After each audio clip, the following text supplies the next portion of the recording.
Nastronautics Worldwide, ayan, today is another day. So, mag-ingat po tayo, no? Kasi sunod-sunod ang malakas na ulan. And pag may malakas na ulan, so may pagbabaha. Mag-ingat po tayong lahat. And gusto ko kayong i-invite sa nalalapit na interview sa akin ni Miss Corina Sanchez. So, ipapalabas siya by next week. And I'm very happy that they trusted me. And sa mga nagbabalak na interviewin ako, ayan, so I'm willing to do a collaborations, ayan, and you are free to message in this video, yan. So, ready ka na, ate?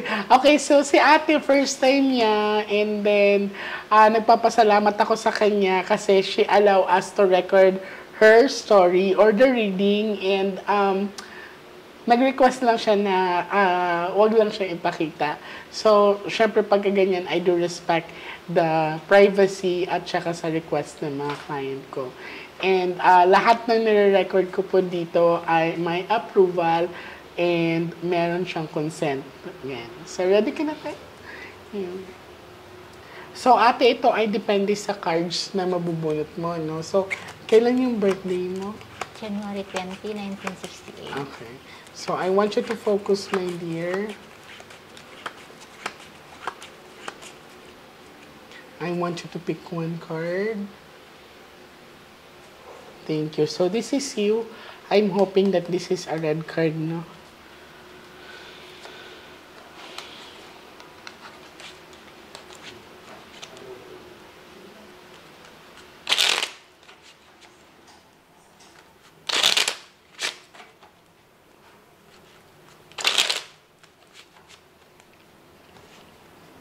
Cut the cards into 3.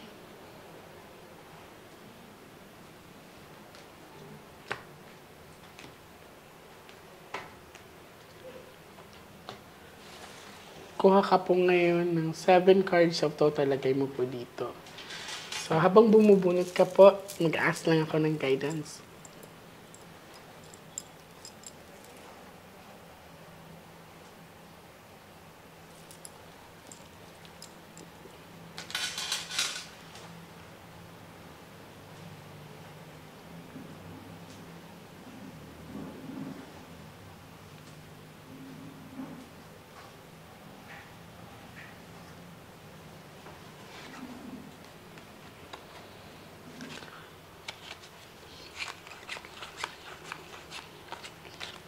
So, this is you. Sana pula. Well, sa aura pa lang ni ate, nagre-record din siya dito kaya tingin ako. Well, sa aura pa lang ni ate, it's dark, no? So, ate, exhausted ang energy mo. Okay ka tingnan sa labas, pero deep inside you're not. Magaling ka magtago ng emotion mo. Yun bang ang kulang sa'yo is, kamustahin niyo naman ako kung okay pa ba talaga ako.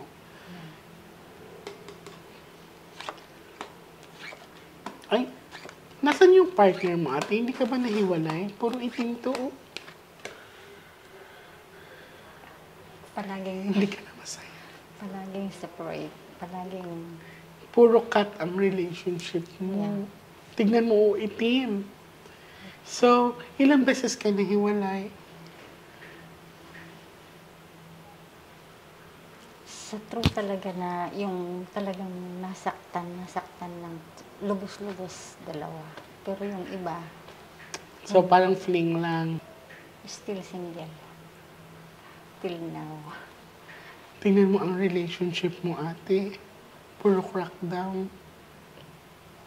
Sa nakikita ko, ay, mabait ka naman. Bakit man selosa ka, ate? Kaya ganito. Super. Kaya, nagkakaroon ng failure ang relationship mo. Yes, super. Nagsiselos ka nang wala sa lugar. Or, hindi mo na mamalayan na nasasakal mo na rin yung karelasyon mo. Siguro, ganun po siguro. Kasi nag-a-ask ka ng security and assurance sa relationship mo na hindi mo napapansin na nagiging mahigpit ka na. Yun bang parang maliit na bagay is paulit-ulit ka. May mga maliit na bagay na hindi naman dapat mapag-awayan. Paulit-ulit ka. Kaya ganito ang nangyayari sa'yo. Parang cycle lang yung relationship mo. Diba? Oo, totoo. Ngayon mo lang naisip, no? Sa mga makakapanood kasi nito, sa isang relasyon, minsan akala kasi natin na walang problema sa atin. Yeah. Kasi minsan sa iniisip natin, sa nararamdaman natin, tayo ang laging tama. 'Di ba? So, minsan, pag nagmahal kasi tayo talaga, gusto natin din na parang may sukle or may balik agad. So, minsan, hindi kita nasisisi ate kung meron kang ganitong pakiramdam dahil sa mga nakaraan mo din. No? So, sa akin, no, you deserve to be loved and to love, ate. Huwag kang matakot magmahal muli. Pero ayun nga, magbigay ka din ng tiwala. Kasi ang nangyayari kasi, nagsiselos ka nang wala sa lugar, yung parang nagiging irritable ka siguro. Nagiging impatient ka. Totoo. Totoo po yun.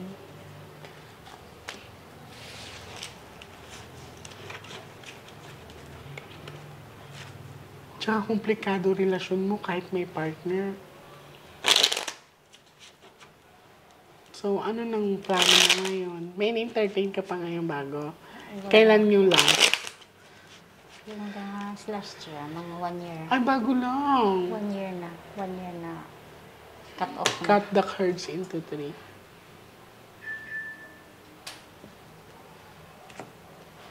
Lahat naman kasi tayo ay, we all need partners in life. So, minsan kasi mabilis magsabi na wag mo yan mahalin kasi ganito siya ganyan. Pero minsan talagang tumitibok ang puso natin na parang hindi natin maipaliwanag, no? And LGBT, lesbian, babae, lalaki, matanda, bata, pag nagmamahal talaga tayo, talagang nagbibigay tayo, no? Yeah. So, it's not about the things that we give. Kasi pag nagmamahal tayo, iniisip talaga natin kung anong makakapagpasaya sa kanila. Yan. Yeah. Pag ako, kasi oo, kasi 100%. 100% ka giver ka. Wala akong tinitira sa sarili ko. Kaya nga minsan, di ba, masarap magmahal, pero kailangan natin magtira sa sarili. Kasi you're a giver person. Minsan, alam mo yun, mapamahirap, mapamayaman pag nagmahal ka talagang nagbibigay ka, no? So, kuha ka atin ng 9 cards of total, lagay mo dito.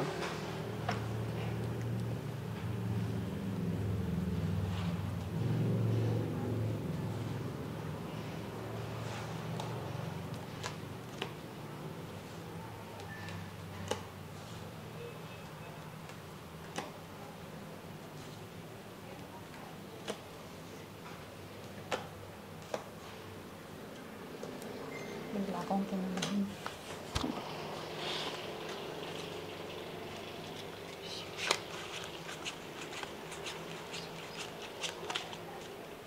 Mag-pray ka na lumabas ang Ace of Heart.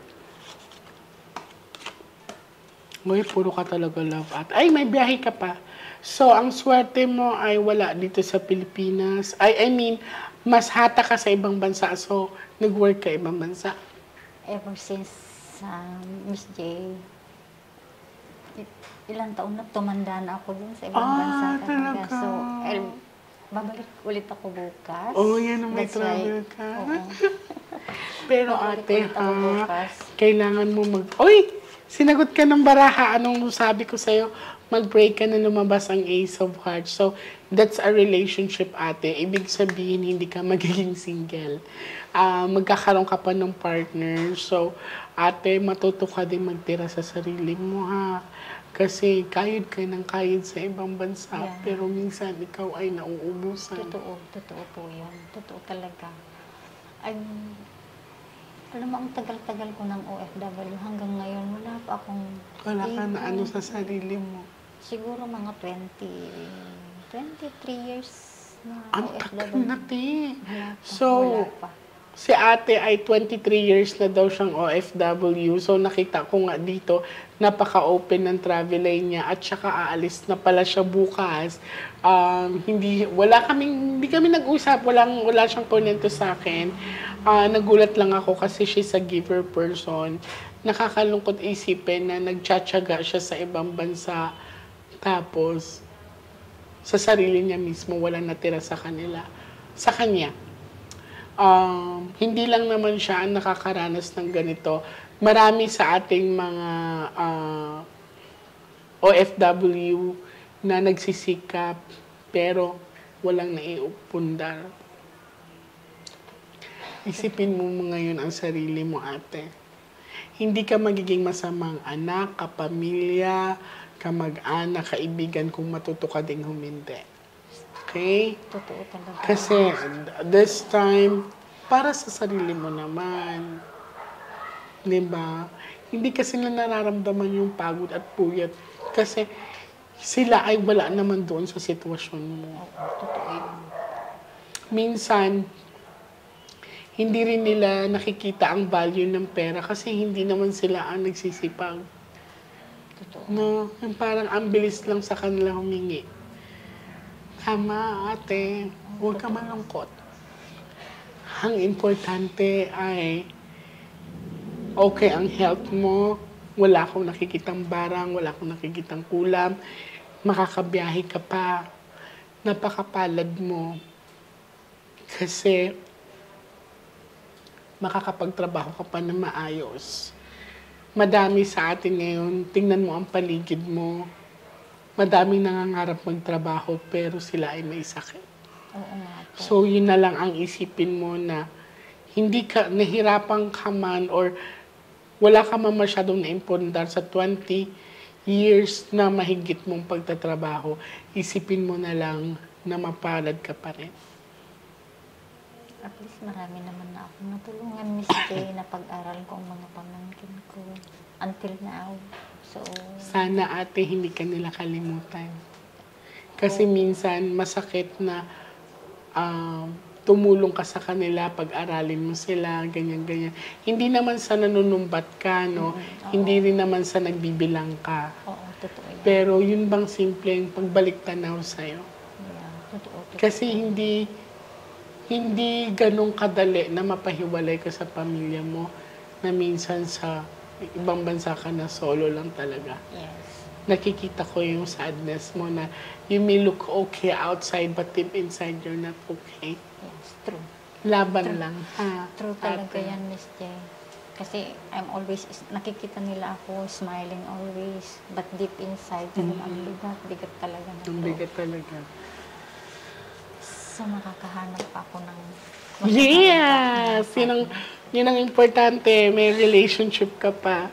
Wow. Well, you deserve naman talaga magmahal, ate. Well, sa mga OFW natin dyan, all over the world, saludo po ako sa inyo, sa tibay ninyo, sa pagmamahal ninyo, sa mga trabaho ninyo, sa pagiging hindi makasarili, na mabigyan lang ng magandang buhay ang mga pamilya ninyo. Maraming salamat po sa inyo. Lakasan lang ng loob yan. Cut the cards into 3.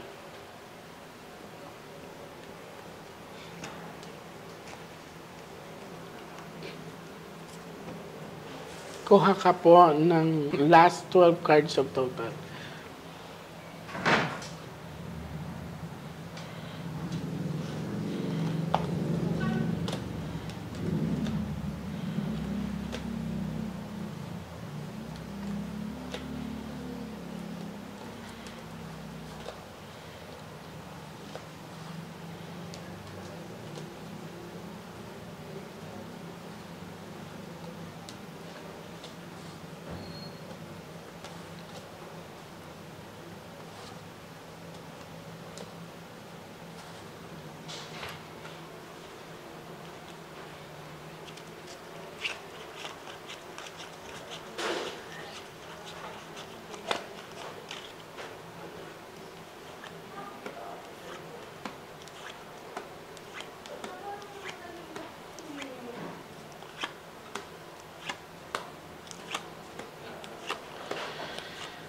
Okay, ate. So, eto lumabas ang bad luck card, no? Saan to tumama? Sa heart. Ibig sabihin, tapos ka na sa mga broken line relationship. Okay? And, sa pinapakita sa akin, ate, wala dito talaga ang swerte mo. Nasa ibang bansa. Yan. Mag-ingat ka po palagi. And, eto po ay sharp object. Buti hindi nakatutok sa inyo kasi that's a barang kulam or palipad hangin.